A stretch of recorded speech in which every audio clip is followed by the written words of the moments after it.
dikatakan itu orang hebat, apa yang dipilih, apa berdasar definisi, apa berdasar kehendak yang milih. Ya kamu udah pinter, tumben udah pinter.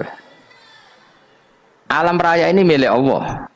Dan semua di alam raya ini milik Allah. Maka dipilih tidak dipilih itu terserah yang punya apa terserah kita. Apa terserah kriteria, apa terserah definisi. Dalam konteks kita sebagai objek diambil, tentu terserah yang punya. Kemudian Allah bilang, orang-orang itu saya pilih.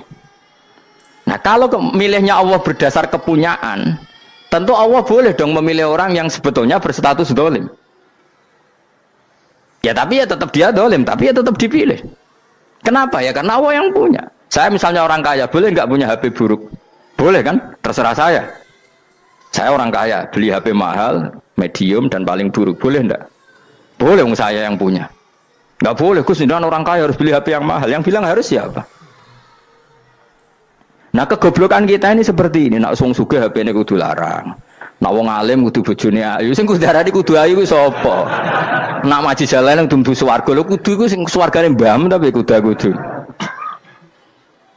Nah, kita ini sering berpikir ngatur Tuhan. Komunitas Muslim terus Islam Indonesia kudu dadi sampling Islam seluruh apa? Dunia. Ya ora usah sombong ngono ya. Kowe tapi ya betul sepuro. Enggak boleh doakan Nabi gitu enggak boleh. Allahumma sholli ala sayyidina Muhammad wa ala alihi. Enggak boleh pakai ighfir lahu. Masalah kita tahlilan apalem donga iku terus kamu gunakan. Misalnya terjadi percontohan Islam dunia terus Nabi kapundhut ditalkin, nak ditakoki waman rabbuka piye. Terus Nabi warai waman nabiyuka. Mesti Nabi yo pro, lah aku Nabi coba takut. Jadi kita ini sering kumo luhur karena kita mayoritas terus jadi percontohan ora usah ngono. Paham ya napa? Ndak usah ngono, mayoritas saya, tapi ora usah GR jadi apa? Percontohan internasional. Mungkin kalau masalah Islam damai ya bagus, tapi itu kan tidak hanya Indonesia. Di mana-mana yang Islam damai juga banyak dan yang tukaran juga banyak. Toh yang tukaran nggak pernah maklumatkan diri ini percontohan janda. Ya biasa saja. Saya ulang lagi ya. Maka menurut saya nggak akan benar pendapat Khawarij atau pendapat Islam yang keras bahwa orang dosa besar itu keluar dari Islam. Karena ketika Allah mengatakan kemudian aku pilihkan kitab ini tak kasihkan orang-orang yang saya pilih, itu diantara yang pertama adalah meskipun mereka sebagian tetap zalim. Artinya tetap zalim itu tidak menjadi dia keluar dari status Islam. Paham ya? Sekarang saya tanya, yang dikatakan warga Indonesia itu siapa? Ya siapapun yang bergeografis di Indonesia, lahir sebagai akte Indonesia, ya orang Indonesia. Kemudian ada yang penjahat, ada yang maling, kita penjara. Apa dia keluar dari kebangsaan Indonesia? Enggak kan? Sama ketika orang Islam menjadi zina dan fasik koruptor, keluar dari Islam enggak? Enggak. Karena Allah tetap bilang famin. Apa? Famin. Jelas ya? Wes kayak ngarah Khawarij. Kenapa? Kalau Khawarij cara berpikir itu ekstrim. Setiap dosa besar itu mengeluarkan orang dari status Islam. Oh, itu bahaya sekali. Karena nanti kalau itu iya, kita akan kehilangan banyak orang nopo Islam. Makanya Nabi nanti ngendikan, saya berharap yang nanti masuk surga dari umatku itu separuh, 2/3. Itu kata ulama-ulama. Kalau kita pakai mazhab Khawarij, orang Islam itu tidak sampai 1/3. Karena banyak yang keluar dari Islam. Duwe keris gak Islam, duwe akeh gak Islam, nglakoni jimat gak Islam, nyekel patok gak Islam, dosa gede gak Islam, korupsi gak Islam. Terlalu banyak yang kita usir dari Islam.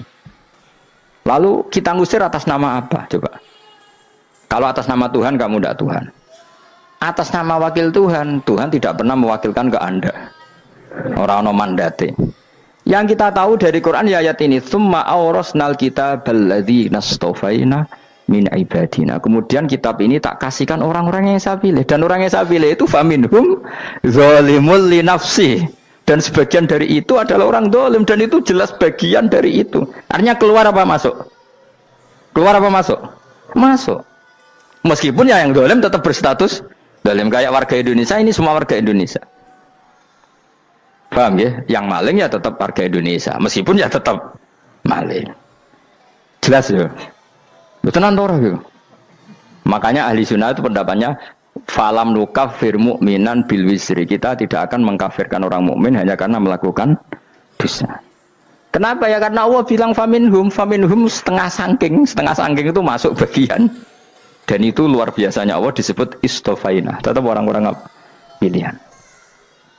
Maka ini penting saya utarakan supaya kita ini tidak sok-sokan ya. Terus yang zalimul nafsi pun potensi dimaafkan sama Allah. Asal dia tobat, dan tobat itu sama Allah nggak ada batasnya. Malam yuhur kiri sampai apa? Nafas apa? Terakhir. Dan kadang orang itu sebetulnya nggak niat tobat, cuma ada perilaku tertentu sehingga dan Allah itu simpati. Itu juga banyak yang diterima tobatnya Allah. Makanya kata ulama-ulama itu, istighfar itu tidak syarat diampuni. Yang menjadi orang terampuni itu kehendak Allah. Istighfar itu bagian kecil dari syarat-syarat itu. Bisa saja orang tanpa istighfar tapi diampuni Allah. Misalnya Allah dawuh, wa yaghfiru ma duna dzalika limay yasha. Itu bukan limay yastaghfir tapi limay yasha. Contoh masyhur kan, kamu pernah dengar kan ada orang nakal itu, mumisa itu ya kira-kira lonte atau apalah. Dia datang pulang ketika melihat anjing ngeleti pasir, dia berpikir ini kehausan kayak saya. Kemudian dia turun ke sungai memberi minum anjing itu, kemudian Allah memaafkan dia karena itu. Pas itu di semua hadis riwayatnya dia tidak pernah istighfar. Terlalu punya perilaku yang menjadikan dia diampun. Banyak enggak seperti itu? Banyak, makanya wa yaghfiru ma duna dzalika liman yasha. Mayasa itu ya yang digedaki Allah. Bisa saja kalian ini sering istighfar tapi enggak dimaafkan Allah. Tapi delala punya satu perilaku yang cara Allah itu penting, kemudian dimaafkan. Kayak Saharatu Fir'aun itu dia tidak pernah istighfar, tukang sihir Fir'aun. Dia diampuni Allah, dikasih iman tuh gara-gara jadi wong Jogja. Terus ngono tok. Jadi pas mau duel adu sihir. Iku dalah dekne mendingan ya. Qalu ya Musa imma antulqiya wa imma annakuna nahnul mulkin. Monggo jenengan riyen napa kula riyen. Dadi gara-gara dekne didikan Jogja niku. Lah wong ape duel, mestinya tarung itu semakin cepat mengambil kesempatan kan semakin menang. Ini sudah jelas tarung. Ngapunten jenengan riyen napa kula. Lha iku pangeran itu terus simpati. Wong kok sopane ngono apa? Akhirnya Allah memberi iman gara-gara apa? Imma antulqiya wa imma annakuna nahnul mulkin. Monggo jenengan riyen. Lah Musa juga Allah juga enggak terima kalau nabinya kalah sopan. Sehingga Allah memerintahkan Musa adalah sopan. Mboten jenengan mawon. Jadi Nabi Musa qala bal alqu. Jadi Nabi Musa enggak jenengan riyen mawon. Jadi coba itu kan unik. Dia tidak ingin diampuni Allah, tapi adalah dia sebenarnya satu perilaku yang menjadikan Allah itu simpati, yaitu kesopanan dia dengan Nabi Musa. Imma antulqiya wa imma annakuna nahnul. Nabi Musa juga bilang qala bal alqumu go jenengan riyen mawon. Akhirnya sakar nggih nak ngoten. Makanya Firaun itu mangkelnya bukan main. Ketika pertunjukan itu akhirnya kan Saharatu Firaun kan kalah. Setelah kalah langsung iman. Maka kata Fir'aun, ini jelas Musa itu guru kamu. Cuma pura-pura saja kamu pro saya. Lah buktinya apa? Jare buktinya tadi monggo-monggonan gitu. Makanya Fir'aun bilang, innahu lakabirukumul ladzi 'allamakumus sihr. Wah, itu mesti Musa itu gurumu. Padahal dia gak kenal sama sekali. Cuma gara-gara monggo-monggonan tadi itu akhirnya terus pikirannya Fir'aun, wah, mesti harus kenal suwi, mau gayane tok. Mergo gara-gara monggo jenengan riyen. Mboten monggo jenengan mohon. Jadi makanya sampean jangan putus asa. Makanya keliru sekali kalau kita bilang diampuni Allah nunggu istighfar. Enggak. Tentu istighfar penting, kita sepakat. Istighfar itu penting, kita sepakat. Tapi itu tidak satu cara-caranya Allah untuk orang bisa diampuni. Nabi misalnya ngendikan ana wa kafilul yatim kahateni fil jannah. Coba. Orang sering istighfar sama kafilul yatim, kira-kira surganya cepat mana? Cepat kafirul yatim meskipun enggak istighfar, boleh istighfar terus tapi medit ra karuan. Tak jamin pun rokok alamatnya medit jelas nen rokok aku roh. Wis jelas. Al bakhilu qaribun minan nar, jelas alamatnya deket-deket situ lah, paham ya? Wis jelas as-sakhi qaribun minallah, qaribun minan nas, baitun minan nar. Nah al bakhil baitun minallah, baitun minal jannah, qaribun minan nar. Jadi wong medit itu ya deket-deket situ alamatnya sudah jelas deket-deket neraka. Ana wa kafirul yatim kahateni fil. Berapa? Apa semua yang dimaafkan Allah Nabi nyebut syaratnya istighfar? Kebaikan fil bahr. Orang alim itu otomatis dimintakan maaf oleh langit dan bumi sampai iwak ning laut. Mulane jendur aku sebab jangan istighfar. Aku sing istighfar iso akeh sembrono. Langit bumi no. Mulane kula nu jarang istighfar bukan karena saya sombong, memanfaatkan istighfar mereka no. Dan saya yakin itu lebih mandi timbang istighfar saya. Koman fi samawati nglebokno Jibril, Mikail. Orang-orang keren apa makhluk-makhluk apa keren. Saya baru cari hadis yang wa innal muta'allim sing ijek belajar tapi belum ketemu. Nanti kalau ketemu tak kasih tahu apa? Karena hadisnya yang saya baca masih wa innal alim apa? Orang alim jadi agak ketat. Nah, nanti kalau sudah ketemu wa innal muta'allima. Wah, nanti dicari. Tapi pasti palsu kalau ada itu. Karena semua tagnya itu apa? Alim. Atau ya kamu alim dibanding yang di bawahnya. Ya semoga itu masuk apa? Jadi dibanding orang Papua kan harus alim. Saya ulang lagi, ini penting sekali. Jadi latihlah jangan punya gerakan takfiri orang lain dianggap kafir, orang lain dianggap kafir, karena Allah tidak pernah mengusir hambanya. Meskipun apapun salah najiyah, kata Allah tetap faminhum. Apa? Faminhum. Hum itu rujuknya ke yang depan. Jadi termasuk orang-orang yang saya pilih adalah faminhum zalimul li nafsi. Tetap dia di arena itu. Nisbatnya Islam ya tetap di area Islam itu. Meskipun yang ya kayak warga Indonesia coba. Warga Indonesia itu siapa? Yang terlahir di Indonesia dan ber-KTP berkartu keluarga Indonesia sudah. Nanti tentu yang bajingan tetap bajingan, yang koruptor tetap koruptor. Tapi menjadi warga Indonesia terus keluar dari warga Indonesia. Tetap warga Indonesia. Kira-kira seperti itulah analoginya. Tetap istofaina, tapi tetap berstatus faminhum dalim. Tapi rujuknya kan tetap faminhum ikut setengah sangking alladzina tofaina. Mulane ngaji sing tenanan. Kowe ora usah anut khawarit. Khawarit itu apa? Ngamukan. Sidik-sidik wong liya salah itu apa-apaan. Loh saya juga mangkel be wong dolim. Semua orang soleh mangkel be wong dolim. Tapi ya dihukum saja. Misalnya dalam Islam ada kisos, ada had. Ada hadul qadhaf, hadus sariko, ya hukuman saja, tapi hukuman itu tidak bisa menghilangkan status. Ya sama seperti manusia tetap manusia, meskipun apapun dia ya manusia. Ya tadi misalnya manusia itu siapa? Ya manusia itu ya manusia. Terus kamu bikin orang yang standar ideal manusia adalah yang berperilaku baik, yang nggak pernah salah. Kemudian kalau Zaid itu maling berarti tidak manusia. Terus barangnya apa? Ketek. Tidak bisa, makanya kembali lagi dinul aja. Kamu bikin definisi manusia itu tidak usah seangkuh itu. Manusia seperti ini manusia ya sudah, maling ya manusia, orang soleh ya manusia, orang sedengan ya manusia. Lelaki itu apa? Yang punya alat kelamin penis itu lelaki, titik sudah. Sehingga nanti warisannya ya dia lelaki. Sholatnya dia bergaya. Kamu tidak usah bilang gini, lelaki adalah yang cakap memimpin, yang maco, yang kuat. Jika kalau tidak seperti itu namanya perempuan. Terus kamu membolehkan yang seperti ini jadi makmumnya perempuan. Imamnya perempuan sing maco. Kacau enggak kalau agama nuruti logika-logika itu? Enggak, jawab aja. Kacau. Lalu lucunya sekarang banyak kecerdasan yang mengarah ke sana. Makanya agama ini jadi kacau. Karena sudah ada dinul ajais. Agama ini agama ummi. Ya agama ini agama ummi. Kata Allah huwallazi ba'atsa fil ummiyin. Ummiyin itu lugu itu polos. Jadi kalau orang polos misalnya gini, ini apa? Kira-kira kalau jawab orang polos ini, jam. Bagus kan jawab jam. Jam untuk apa? Penunjuk waktu ya sudah seperti itu. Tapi kalau orang engkek, ini itu apa jam? Itu barang murahan. Bulat kan oleh jawab. Mau numpak mobil carry itu apa? Itu black melaku. Yang mobil itu Alphard. Jadi kacau. Nggak boleh agama dibawa ke sana. Apa? Agama di sana dibawa ke sana. Nah itu madzhabnya ahli sunnah apa?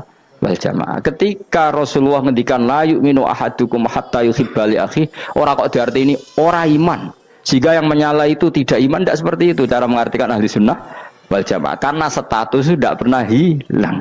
Yang hilang hanya kesempurnaannya. Paham ya? Kesempurnaan kita jadi manusia hilang karena kita maling, karena jadi koruptor. Tapi tetap kita manusia. Kesempurnaan kita sebagai orang mukmin hilang kalau kita fasik, tapi kita tetap mukmin. Paham ya?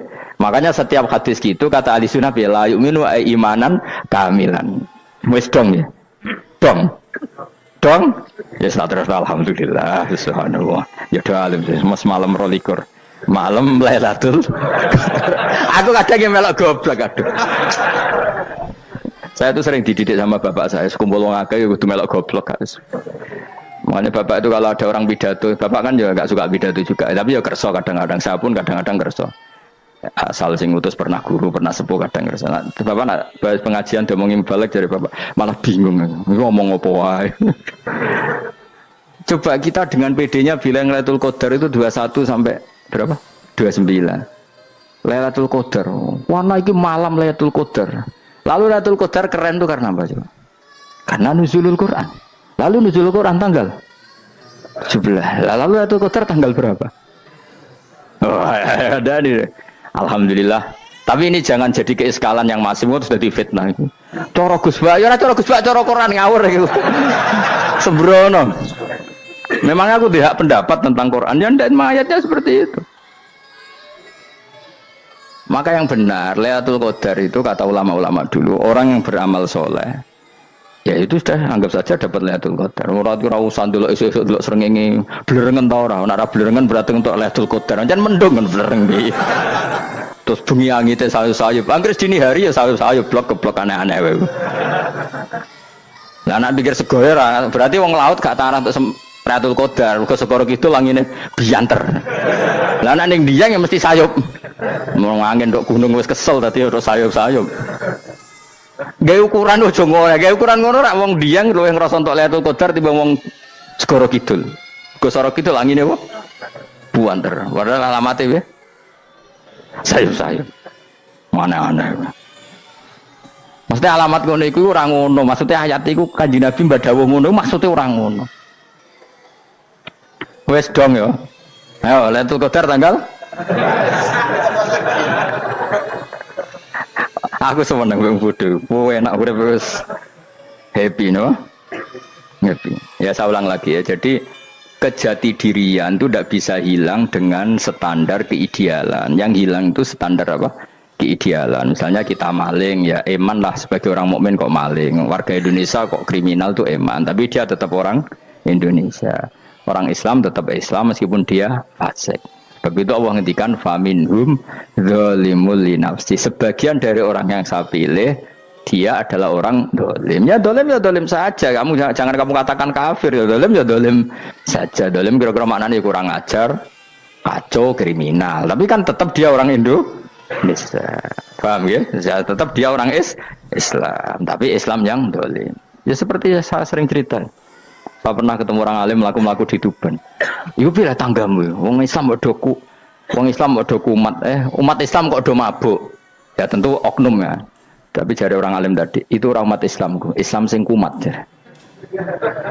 Jadi orang Islam itu hanya dua, umat Islam sama Islam yang kumat. Jadi kalau pas fasik ya Islam kumat.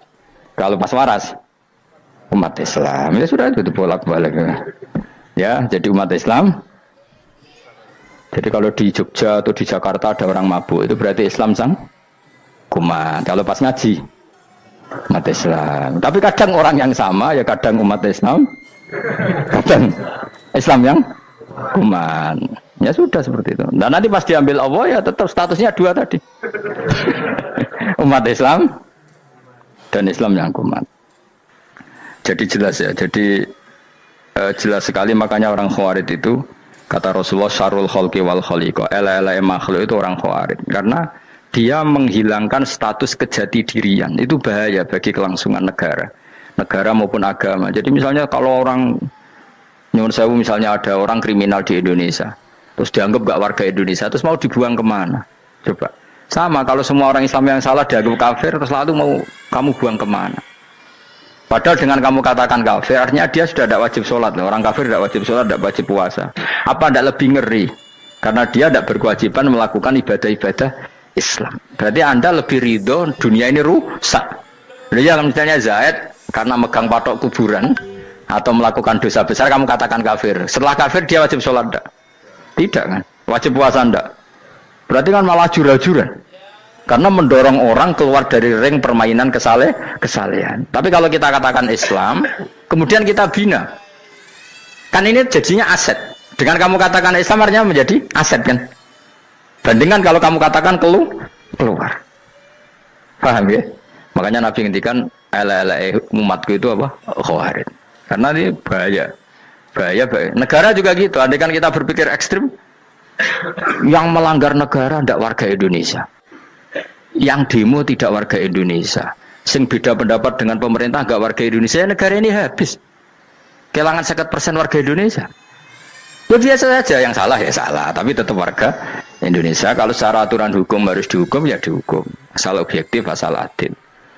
Kayak misalnya santri saya, yang santrinya Gus Bak itu siapa? Ya pokoknya sing ngaji. Kamu nggak usah pakai definisi ideal. Sing ngaji, sing paham, sing ora ngantuk, sing pinter. Yo ngiyai dul kok. Mana. Jadi nek sing bener piye? Sing santri Gus Bak piye? Ya sing ngaji. Lah sing piye ya pokoke anggere sing teko ngowah-ngowah ya wis melok mlebu. Ora paham yo ngaji, paham yo ngaji. Wong didelok kolange itu pokoke anggere sing teko ngono. Malaikat ora niteni sitok-sitok iki paham to ora iki. Oh malaikat itu ono sing drengki disalahno pangeran kita jamin. Tapi bukan malaikat elit sing didrengki ora malaikat elit, malaikat awam napa? Masyhur itu kan. Innalillahi ta'ala malaikatan sayakhina fil ardi yabtaghuna khilaqal dzikr. Terus Allah punya sekian malaikat yang tukang mencari-cari tempat dzikir. Khilaqul dzikri itu tempat-tempat halal haram, tempat-tempat ngaji. Kalau orang toreko ya tempat wiridan oleh mana nih. Tapi kalau orang fikih mana nih tempat diajarkannya halal dan haram. Terus setelah ketemu orang ngaji terus kata para malaikat sing apian, halumu ila buhyatikum. Ini tempat kamu, ini orang ngaji. Kemudian ada malaikat yang agak hasud, tapi entah gimana hasudnya. Pokoknya bilang gini, itu ada orang yang datang ke situ tidak niat ngaji, nyari temannya. Kebetulan temannya itu ngaji. Maka ya Allah itu jangan masukkan kategori yang ngaji, karena dia nyari situ nyari temannya. Kebetulan temannya itu ngaji. Tapi apa kata Allah? Hum alqaumu la yasqa bihim jalisuhum. Wes ngono lah, asal melok gabung tak sepuro kata Allah. Hum alqaumu la yasqa bihim jalisuhum. Mereka adalah kaum asal ikut duduk saja, ikut nimbrung duduk saja dengan niat yang macam-macam, tetap tak ampuni kata Allah. Tidak penting ya niat ngaji ku hiburan, alternatif dibang lengo masum pengadepi bojo. Wes gak penting kabeh. Soale anggere melok nimbrung sah. Enak loh. Ayo alhamdulillah. Sauni-unimu. Jadi agama itu pokoknya jangan kulino merubah kestatusan. Makanya itu ibaratnya ahli sunnah napa wal jamaah. Setiap ada hadis la iman liman la ahdalah. Enggak ada iman bagi orang yang enggak nepati janji. Semua ahli sunnah nafsiri mana? Tidak ada iman sempurna, tapi dia tetap mukmin, cuma tidak sempurna. Tidak dihilangkan status mukminnya. Masa orang Indonesia kalau maling enggak orang Indonesia? Lalu kamu buat kemana dia?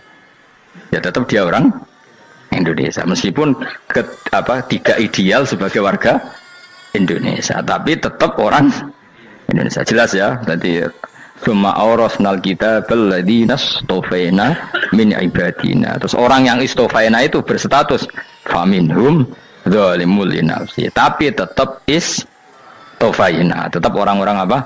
Pilihan. Karena kita alhamdulillah apapun fase kita dipilih Allah menjadi orang Islam. Alhamdulillah alladzi hadana lihada ma kunna linahtadiya laula an hadana Allah. Dan kita alhamdulillah dengan segala kekurangan kita tetap dipilih Allah menjadi muslim. Ora terima muslim pembawa jalalan, enggak keren ta Mas. Jasa napa? Jasa. Muslim pecinta Lailatul Qadar. Meskipun salah tanggal. Ayo gumun wae wong. Gak tau mikir ono to kan? Iya, soalnya aku lah ya yakin itu Qadar tanggal 21. Karena suara mayoritas suara Tuhan. Kula ya melok goblok kan. Kula nek malam 21 ya wiridanku tak tambah. Meskipun aku ya rada eskal tapi Gusti niku suarane tiyang kathah nderek mawon. Oh, inna anzalnahu fi lailatul qadar. Quran itu tak turunkan pada malam. Jadi normalnya Lailatul Qadar itu berbarengan dengan malam. Tapi wis rasa mbok imani biasa wae, mari fitnah ngare wah. Nah biasa. Yang jelas Lailatul Qadar itu bisa kapan saja. Nah ulama dulu bilang ya bisa kapan saja. Cuma kata ulama-ulama bisa saja diturunkan di tanggal itu. Ya bisa itu karena memang nuzulul Quran itu kan tidak semuanya di tanggal 17 sebetulnya. Jadi di mana-mana itu ada simbol-simbol yang dipakai. Istilahnya tanggal 17 itu simbol memang kebetulan ada yang tanggal 17. Tapi kita tahu kan yang turun di Haji Wada juga banyak. Coba Haji Wada tanggal berapa? 9 Arafah. Bulan apa? Dzulhijjah. Dan banyak ayat turun Isra Mi'raj misalnya. Ayat Isra Mi'raj turun bulan apa? Rejab kan? Ibu yang ngaji dora khatam kecangkeman. Jadi Quran itu tidak hanya turun di Ramadan. Ya biasa saja. Makanya Kayak saya itu kan biasa ngaji Quran ya setiap saat anggap Lailatul Qadar. Cuma kita ya ikut umumnya orang Lailatul Qadar itu tanggal 21, 23. Aku lah senang malaikat sing bagian panitia itu ben jelas fokus di tanggal itu. Tapi kamu jangan pernah berpikir menafikan hari-hari lain bagi ulama tertentu, bagi wali-wali tertentu. Mereka ngalami Lailatul Qadar kulalailah. Banyak wali yang bilang saya ngalami Lailatul Qadar kulalailah, maksudnya karena kulalailah zaman Nabi itu pernah dituruni Quran dan semua itu artinya Lailatul Qadar. Tapi tentu ada simbol. Kayak kemerdekaan Indonesia itu dimulai tanggal berapa? 17 Agustus. Sebetulnya ya enggak. Ketika Jepang kalah itu ya sudah merdeka. Dan daerah tertentu sudah lama dulu merdeka kayak Aceh. Karena dia tidak merasakan dijajah Belanda. Daerah tertentu ada setelah diproklamasikan tetap berjibaku dengan penjajah. Banyak enggak ketika diumumkan kemerdekaan masih yang berjibaku ngelawan penjajah? Banyak. Tapi kita butuh simbol. Jadilah kita ngambil 17 Agustus. Mulai kok raiso. Jadi tanggal itu ada tanggal hakiki, tanggal simbol. Meskipun yang hakiki ya simbol, simbol ya hakiki. Dong ya? Ya alhamdulillah. Ayo kok pinter aku yo. Maksudnya ben kulino mikir, ben urip itu gak glonyar-glonyor ora jelas. Wah, lu semoga goblokku barokah nang ngedel kula. Karena saya itu kenapa kok tahu goblok barokah itu gini ya. Satu supaya saya tidak takabur ya. Saya akan kecelok wong alim berat takabur. Dua aja wong goblok ya ono pinter ya, Mas. Kaya wong iku lho, kaya wong naik apa jenenge? Naik jambian lho, 17 Agustus apa? Apa? Tarengane. Panjat Pinang. Itu kan nilainya hanya berapa yang di atas? Kira kalau di sini berapa nilainya? Kalau diberikan diuangkan. 1 juta ada. 1 juta. Bagi penonton tuh kan gini. Cek goblok ya demi duit 1 juta grebotan kayak gitu kan gini. Wong barang angel kok dilakoni. Goblok banget kan gitu jare sing ra melok. Tapi ya ndelok ku seneng. Tapi kon melok ora gelem. Lah duit 1 juta ya tak rewangi gitu. Orang goblok ya gitu. Dadi wong alim ku angel. Wis ngerti nak angel maka ora usah melok barang angel kan gitu. Berarti pinter gak wong goblok ku? Tak warai ya. Dadi wong alim niku angel. Maka saya menghindari barang angel. Menghindari barang angel itu satu kepintaran. Berarti orang bodoh adalah pintar. Tawarai. Jelas ya? Jelas ya? Alhamdulillah. Makanya kula niku kadang kok pinter kowe, Mbak aku. Karena kamu tahu ngalim iku angel. Menghindari barang sukar itu pintar. Berarti wong bodoh iku pintar. Tapi pintar dalam kebodohan. Makanya harus respect. Wong bodoh kudu napa? Respect. Dia tahu ngapal Quran angel, ngapal hadis angel, maca jalalan angel. Suatu yang angel harus dihindari. Menghindari barang angel adalah kepintaran. Wes ngono ae. Dadi kadang-kadang lho GR, Gus Bab aku pinter aku. Kok iso? Dia tahu barang sulit kok dikejar. Itu kan satu kebodohan. Wes uni-unimu ngono dadi. Dan kau syukur, jadi bodoh yang syukur karena ternyata punya sisi kepintaran juga. Dalam kebodohan kita ada sisi apa? Kepintaran. Mohon kalau terus nang. Allah itu siapa? Alladzi ahallana darul muqamati min fadlih. Alladzi rupane dat ahalla kang manggono sapa ladina ing kita darul muqamati ing omah kang dadi hunian. Aili qamati rumah sing dadi hunian min fadli krana mu anugerah Allah. Ya kalau nyontokno bolak-balik ya. Semua ini kita di surga nanti berstatus lamanya-lama itu semua karena fadlnya Allah. Karena amal kita tidak cukup. Makanya Rasulullah pernah ditanya, ya Rasulullah betul orang surga masuk surga karena amalnya tidak, karena fadlnya Allah. Saya berkali-kali cerita dalam kitab-kitab tasawuf diterangkan ada seseorang yang enggak pernah maksiat, hidupnya taat.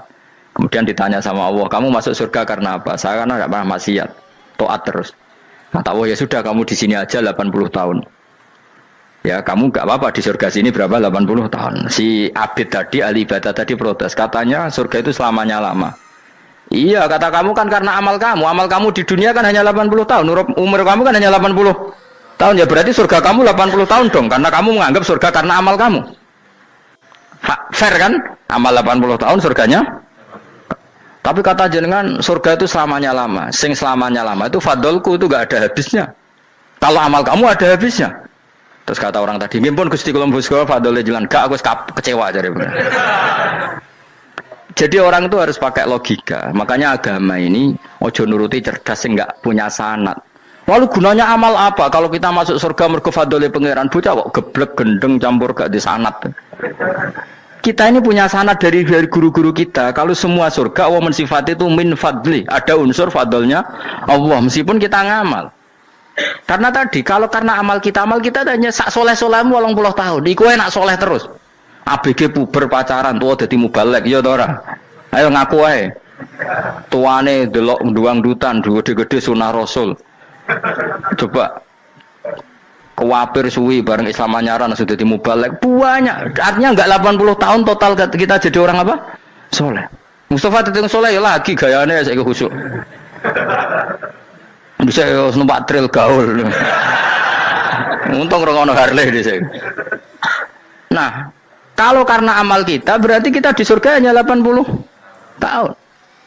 Terus kata Allah, ya, tapi kata jenengan surga selamanya lama. Yang selamanya lama itu fadl saya. Anugerah saya itu tanpa batas. Makanya kita tetap yakin kita seperti ini nanti di surga itu kabeh fadlile Allah. Seperti nas di sini apa? Alladzi ahallana darul muqamati min fadli. Bukan karena amal tapi apa? Min fadli. Bahwa amal kita itu ikut dipertimbangkan iya, tapi ya termasuk yang dipertimbangkan, bukan segala-galanya. Yang paling menjadi abadi di surga adalah fadlile Allah, karena fadl dan rahmatnya Allah itu yang tidak terbatas. Jelas gini ayatnya apa? Alladzi ahallana darul muqamati min fadli. Laya masuna orang kepona ing kita via ing dalam jannah pona sobun apa kangelan eta abun desi kangelan walaya masuna lan orang menyentuh na ing kita via fil jannah apa luhu pun apa kerepotan. Iya untuk kesip kepayaan menatapi saking repot. Li ada mitaklifi krana ora anane mukallaf via ing dalam jannah. Ning swarga supaya enak ora perlu traweh, ora perlu macem-macem. Semen kelon nabi dari sing nganggur-nganggur semen kelon. Nak sing soleh-soleh papan atas sesuai pangeran sesuai kelas masing-masing napa? Sesuai apa? Kelas masing-masing. Nah sing kuapok melarat menawa numpak ampat ngalor gitu tuwabrakno bariku njaluk meneh tuwabrakno meneh. Saking dendame ning donya ora alpat ra iso numpak. Dadi numpak kan ya cemplungno jurang wae ya. Bariku njaluk apa? Anyar meneh. Bojo ngono sing wayu buak gentine. Saking dendame di bojo elek ning donya. Serapo bos gak masalah ini swarga aman apa? Wa dzikrusani uta nyebut sing kedua atabi'i kang anut lil awali maring sing awal li tasri karo nyeplosno binafsi lan nafekno lugu. Maksudnya nasab manane repot, lugu yo manane repot kok diatafno berarti bener-bener ning akhirat iku yo ora ono repot, ora ono kangelan. Waladina uta wong akeh kafaru kang kafir sapa ladina, iku lagim tetep kedhe ladina naru jahannam mauten neraka jahannam. Orang-orang kafir itu pasti masuk neraka. La yuqtal. Maksudnya kafir dengan definisi yang mati alal kufri. Kalau masih di dunia kamu tidak bisa menvonis si A si B pasti kafir karena finalnya adalah di husnul khotimah atau suul khotimah. Maka status sekarang. Kita dikatakan mukmin ya sekarang, yang sedang kafir ya sedang kafir. Bisa saja yang sedang fasik nanti mati soleh, yang sedang soleh nanti mati fasik. Makanya kita enggak berhenti doa apa ya muqallibal qulub tsabbit qalbi ala dinik, karena kita tidak pernah tahu. Makanya status kafir ya wa matu wa hum kuffar. Sebagian ayat apa wa matu wa hum kuffar, status yang permanen adalah dalam keadaan mati, dia dalam keadaan kafir. Tapi kalau masih di dunia gini enggak jelas. Makanya saya suwun ya, kalau kita harus toleransi sebagai warga Indonesia, kalau kamu orang alim, toleransi atas nama agama, karena yang sedang kafir pun tidak jaminan selalu kafir. Jadi kita tidak perlu musuhan, karena memang semuanya tidak mesti. Ya itu kalau atas nama nopo agama. Kalau atas nama negara ya memang kita berkawan atas nama sama-sama bangsa nopo Indonesia. Kalau atas nama agama ya memang nggak mesti juga. Bisa saja mereka husnul khotimah, kita tidak pernah tahu. Makanya Allah terbilang wa qulu linnas siapa husna, dengan siapapun yang baik. Lah soal nak diperangi kita perang ra kudu wong kafir. Lah ape dibaca wong Islam ya males. Lah ke meneng ae disembelih. Wah.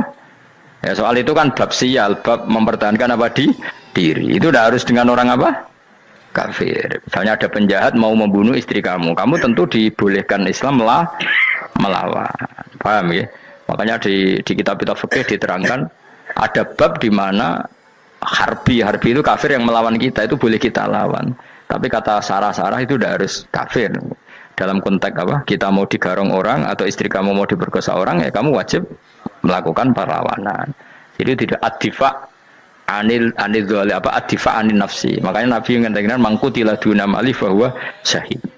Jadi itu kan disiplin fikih. Makanya ngaji ya. Makanya tatus soleh juga gitu. Orang soleh yang sedang soleh nggak boleh kumal luhur, bisa saja suul khotimah. Kita punya cerita banyak. Misalnya Khalid bin Walid, Wahsy itu kayak apa Nabi bencinya sama Wahsy karena pembunuh Sayyid Hamzah. Tapi dia mati husnul khotimah. Sa'labah yang punya gelar merpatinya masjid karena selalu itikaf malah suul khotimah. Kita tidak pernah tahu. Dan tidak pernah tahu itu bagus. Karena menjadi mawas diri, menjadi tawadhu.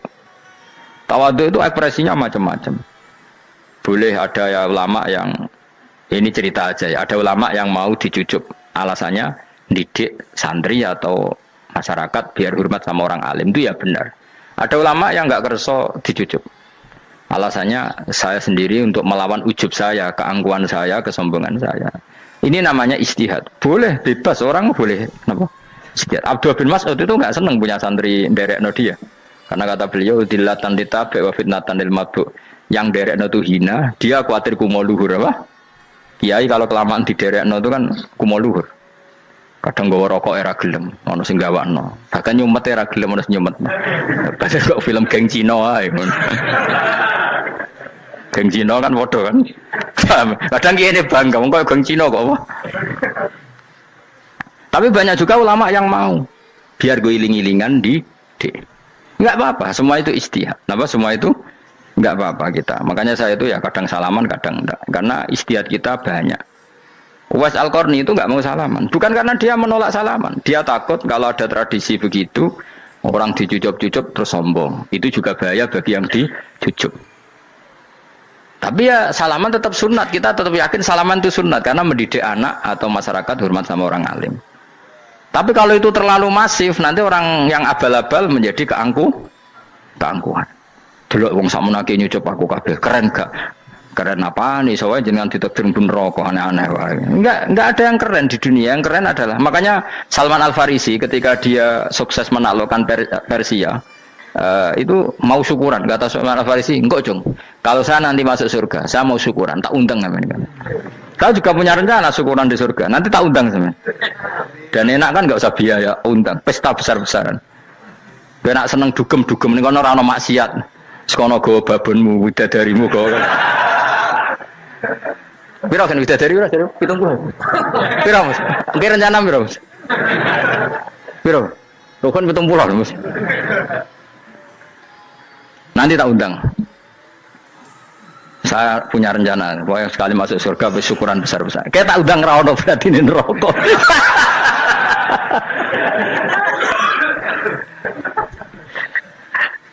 Tapi nak ngundang aku ra ono beda kelas sembrono. Data aku ra ono ning kelas wargamu ra ono. Kata Salman Al Farisi gini, kamu ndak usah muji saya kan dia dipanggil ya Karim, kamu orang terhormat kan. Kata Salman Al Farisi, in dakhaltul jannah fa ana karim wa in dakhaltun nar fa ana laim. Jadi saking sopannya ashabu Rasulillah itu ada yang dipanggil ya Karim aja enggak mau. Tunggu dong ya, panggilan itu sematkan saya nanti ketika saya masuk surga. Kalau saya masuk surga fa ana karim, saya berstatus orang mulia. Tapi nanti kalau saya masuk neraka fa ana laim, saya orang yang terhina. Jadi dulu ashabu Rasulillah seperti itu. Terus ada ulama yang melawan nafsunya macam-macam. Misalnya saya milih jarang ada sowanan, saya dapati senang banyak santri sowan. Tapi bukan karena benci enggak. Karena saya takut sebagai orang yang sangat terhormat. Saya ngaji di mana-mana suka yang enggak usah pakai kursi, guling-gilingan kalau saya dan kamu setara. Saya sebenarnya bisa aja minta kursi tinggi koyok ketua MK. Banyak kan ngaji nih serapati ngalim dari gue kursi ning dhuwur, santri ning ngisor guayane kok wong pinter-pinter. Jebule kitabe maknanan ben ra konangan. Sing rasa apa wong modus. Ya tapi tidak suudzon ya, tapi ya ono tenan paham. Tapi kalau saya cara berpikir sederhana, kita kan sama-sama umatur Rasulillah, ya sudahlah hadin sawa. Loh nanti kan kamu sanggup maca kitab ya gentenan ra masalah. Kadang dia moco aku ngrungokno, kadang aku moco enggak apa-apa. Nah ono sing wani. Tapi sekali salah tak lorot nah. Jadi dulu sahabat itu biasa. Ada yang cara ekspresi tawadhu kayak Uwais Al-Qarni enggak mau salaman karena takut dicucuk. Ada yang suka salaman karena mendidik. Banyak cara mereka melawan nafsunya sendiri apa? Melawan apa? nafsunya. Istri saya itu dari keluarga pondok Jawa Timur. Itu dulu eskal sama saya, janggal. Karena anak saya kalau mau jajan itu saya tidur pun dibangunkan. Pak bangun, saya minta uang. Itu ya sampai sekarang begitu. Istri saya itu eskal, janggal. Karena janggal kan ada Jawa Timur sopan sekali sama orang tua. Tanya saya. Karena dia keluarga orang terpelajar, tanya, kenapa itu dibiarkan? Saya jawab saya. Ya kalau tidak minta saya, nanti minta mbak-mbak atau kangkang. Orang yang paling harus ngel-ngelo anak itu orang tuanya. Sehingga yang paling harus diganggu anaknya ya orang tuanya. Sampai sekarang anak saya berani minta mandi saya, gendong saya. Kalau orang tuanya aja gak siap ngel-ngel, lalu apa kata dunia? Kan aneh. Nah, itu ajarannya bapak. Saya dulu bapak Sugeng itu biasa jagoan sama bapak. Ya biasa misalnya saya lesu pak kalau pengen mangan ya cung tuku. Zaman itu pakai motor, pakai sepeda motor biasa sama bapak kepandangan. Saya sampai sekarang sama anak-anak saya akrab. Karena pikirannya orang tua saya dulu ajarannya yang paling berat ngel-ngelo anak ya orang tua. Ini kan gak fair. Kita sebagai orang tuanya digugah gak terima, kon ngedusi gak terima, kon nyawi gak terima, orang lain disentak suruh nyawi. Dan orang lain itu pembantu hanya karena kamu gaji. Kamu gaji seberapa? Hubungan anak dengan pembantu itu kan karena uang. Kamu ingin berbasis hubungan hanya karena itu goblok sekali. Hanya istri saya nerima. Jadi ini bukan berarti saya bikin konsep begitu ya. Ini cerita saja. Banyak guru-guru kita termasuk orang tua saya kalau ngajarkan gitu. Tapi ya tentu ada orang yang ngajarkan anak oleh gugah wong tuane pas turu. Ya kalau pas turu ada alternatif ibunya nggak apa-apa. Kalau nggak ada ibunya juga nggak ada. Terus alternatifnya orang lain kan buruk sekali. Kalau alternatifnya orang apa? Lain. Tapi orang tua kita kadang kesuwen oleh didik adab berlebihan sampai anti ilmu. Ya itu tadi didik adab tapi anti. Ojo gugah wong tuamu, wong turu digugah. Akhirnya nyon sewu minta tonggo, pernah bulik bude yang kadang nyon sewu mereka sendiri susah kan, nggak punya uang kan terjadi kacau. Demi adab tapi menghilangkan ilmu. Tidak boleh, nomor satu itu ilmu baru adab. Coba orang paling berat ngel-ngelo anak harusnya siapa coba? Orang tua. Jadi mestinya pas ke turu digugah ya santai wae, ini sudah tepat. Nah kecuali ngelama, artinya ngelama itu sudah jajan minta lagi lah itu kan ada ukurannya, tentu ada apa? Ukurannya. Tapi kalau fi awali marroh jajan hari pertama di hari itu memang jajan pertama kan nggak dolim. Kecuali minta yang ketiga keempat lah itu baru mungkin salah. Akhirnya istri saya nerima konsep ala saya ya sekarang ya menerima. Sampai sekarang saya biasa misalnya habis ngajar dari Sarang atau ngajar dari Kudus baru datang anak saya rewel minta jalan-jalan ya saya turutin karena menurut saya yang paling harus kangelan demi anak adalah orang tuanya bukan orang lain. Padahal saya punya santri loh, kalau mau keren-kerenan saya punya semuanya, tapi itu kan gak hukumnya Allah. Keren itu kan hukumnya manusia. Dia santri terus dia ini berhak ngongkon itu kan hukumnya manusia. Hukumnya Allah ya gak ada. Hukumnya Allah ya wong tua be anak-anak be wong tua. Hukum liane gaweane manusa, sing penting ku anfusakum wa ahlikum. Nah, ora ono santri kaum barang ora ono. Gaya-gayanane mubalek ini umat saya terus dihitungi, ku apa-apaanan. Enggak ada dalam Quran, yang ada ya ku anfusakum wa ahlikum nar. Jadi yang penting hubungan orang tua anak. Nah, baru orang lain itu wa ila adin akhahum huda. Ya itu yang kedua ketiga. Tapi ilmu ini sudah banyak yang hilang, makanya banyak mubalek ngamuk anak. Bocah rasopan, aku nang jopo ning tinti wong wedi aku. Anakku dhewe rasopan. Lah bapak dhewe rasopan ya. Karena mendahulukan orang lain ngalahkan anak. Tapi ketika anak rasopan dekne gremeng apa? Memangnya dia sopan cara hukumnya Allah dan Rasul. Ketika mendahulukan orang lain itu dalam status hukum Allah dan Rasul dia sudah tidak sopan. Ada dosen ngajar mahasiswanya dengan segala artikulasi terbaik, kemampuan bareng rangno anaknya sampai rasa-rasen. Ya gitulah baca sendiri di buku. Ya gitu. Karena di kampus dapat gaji, nampe anaknya rantuk gaji. Banyak orang mulang ngarepe wong akeh iso tenanan, mulang anaknya ra tenanan. Mergo nak mulang wong akeh diapresiasi, nak mulang anaknya kadang tinggal dolanan kadang. Itu tidak benar, tidak seperti itu Islam mengajarkan. Islam mengajarkan nomor satu ku anfusakum wa ahlikum, jaga diri kamu dan keluarga. Makanya Rasulullah itu ngajari sholat, Hasan Husain diajarin sendiri cucunya, diajak ke masjid, diajarin. Meskipun jadi hanya sebagai seorang anak, numpain Nabi ya dibiarkan, tapi diajari kebaikan, diajarin sendiri. Sampai Said Hasan umur 8 tahun sudah menjadi rawi hadis karena memang diajari sendiri oleh siapa? Rasulullah. Kayak apa? Kalau sekarang enggak, kiai cilik anak di pasrano cah dalam terus enggak mau Tahu. Juga sidik itu pasaran pembantu. Barang anaknya akhlaknya kayak pembantu ngamuk. Memangnya yang bikin itu siapa? Yang memulai siapa? Nah, hukum-hukum begini itu harus kita mulai tegakkan. Ya kayak dipanggil ya Karim. Kita termuliakan tuh sampai berapa? Banyak kan dulu orang mobil aja dibukakan, dia boleh kecekel KPK. Pas mulia, masya Allah, buka mobil ya nggak tahu. Ngerti-ngerti cekel KPK. Kayak sama. Neng dunia subuh-subuh sebenarnya rokok kan rugi bener. Makanya saya ngikuti madzhab Salman Al Farisi. Saya sudah niat syukuran besar-besaran tak jamin, tak undang sampean. Tapi daripada sampean konangan nggak di situ mendingan enggak ya.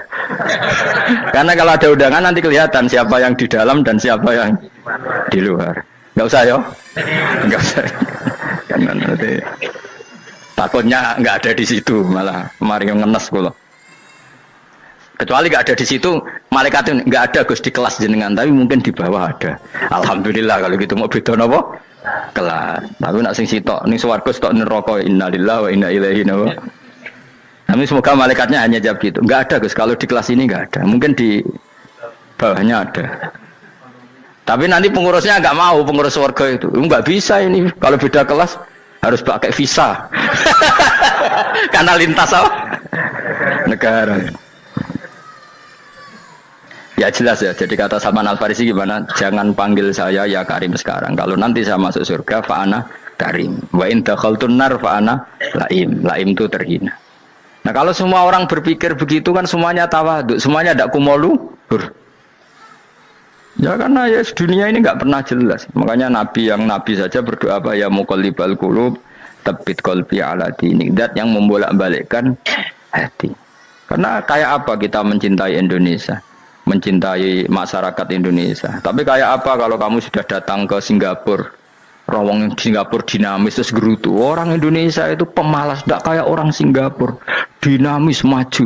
Tapi kan urip di Singapura gak gelem. Tapi di Indonesia men gerutu, orang Indonesia tidak kayak orang Singapura. Cara aku nak ngomong ngono gak usah urip di Indonesia, kalau urip di Budi. Singapura. Islam Indonesia gak mutu kayak di Timur Tengah, jubahan semua gini-gini. Enggak ana wong goblok ra iso ngaji joban ya dene ra trimo goblok joban. Angel ngadepi wong ku angel. Terus kon piye? Sing biasa wae kok kula jenengan wis biasa, wae ngaji-ngaji, wae turu-turu, wae mangan-mangan wis biasa wae. Dinuna dinul aja, agama kita, agamanya orang lugu. Penting hubungannya dengan Allah spesial bahwa kita yakin hidup kita namun bergantung kepada Allah Subhanahu wa taala dan kita selalu nyifati Allah nikmal maula wa ni'man nasir. Selagi Tuhannya Allah pasti kita ditolong. Apapun kondisi Indonesia, Tuhan kita tetap Allah, tetap ditolong. Kita pernah keluar dari penjajahan Belanda, tragedi PKI, ya apa saja problem kita pernah keluar karena Allah Tuhan kita, nikmal maula wa ni'man nasir. Sudah, iktimatnya sama Allah, jangan pada yang lain. Yang lainnya itu hanya aturan bernegara saja. Kita butuh presiden, butuh macam-macam, itu aturan bernegara. Tapi kesejahteraan kita tetap Allah nikmal maula. Karena kalau Allah yang nggak berkenan, Jawa dihilangkan, lewat ekuifaksi selesai. Atau meteor satu jatuh selesai. Makanya Allah selalu mensifati dirinya, saya yang memegang langit bumi, saya yang mengatur langit bumi.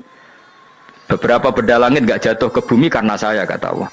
Inna wa yumsikus samawati wal ardo antazula wala inzalata in amsakahuma min ahadim min ba'di. Kalau sistem alam langit itu hancur, semuanya hancur.